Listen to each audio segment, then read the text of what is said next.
action, let's go. 추억 건물을 찾으러.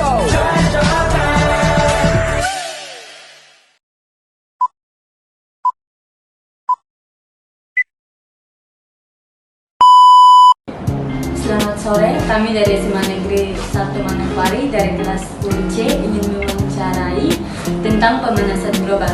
Di sini saya sudah bersama Bapak Franz dari Dinas Kelautan dan Perikanan Provinsi Papua Barat. Pertanyaan yang pertama, apa dampak pemanasan global terhadap perubahan garis pantai? Iya, kita tahu sama-sama bahwa pemanasan global yang terjadi di masa ini memberikan perubahan yang sangat besar terhadap garis pantai. Ya, kita jangan ambil contoh jauh-jauh ya, di lingkungan sekitar saja. Misalnya di Pasir Putih, kemudian di Pantai Amban. Kalau dulu kita lihat garis pantainya itu masih ketika terjadi pasang terbesar, masih ada sisa pasir yang agak luas di pantai itu.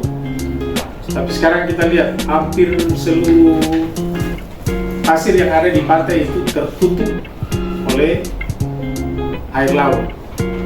Itu akibat dari apa? Dampak dari pemanasan global, terutama ketika es di kutub utara itu mencair sehingga menyebabkan terjadinya kenaikan permukaan air laut karena mencairnya es tadi.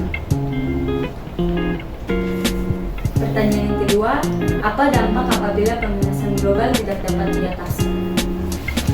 Nah, dari apa yang terjadi, dari yang saya jelaskan tadi, kita lihat sendiri bahwa terjadi pergeseran garis pantai. Kalau dulu garis pantainya agak jauh ke laut, sekarang dia agak mengecil ke darat, sehingga daerah yang kena genangan air itu semakin besar, sedangkan pasir yang biasanya kering itu semakin kecil.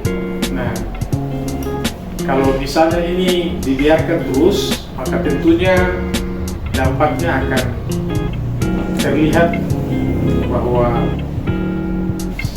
dalam jangka waktu yang cukup lama, mungkin pantai-pantai kita itu sudah terkikis habis. Kita mungkin pasir tetap ada, tapi yang di pantai itu bukan menjadi landai lagi, tetapi curah mulai tebing-tebing akibat hantaman ombak yang semakin naik ke darat. Sehingga dulu kita lihat pasir putih yang indah, kemudian pasir hitam di Pantai Amban yang begitu jauh ke laut semakin terkikis, sehingga untuk mendapati situasi yang seperti itu mungkin kita perlu mengambil langkah-langkah supaya hal seperti itu tidak akan terjadi ke depan.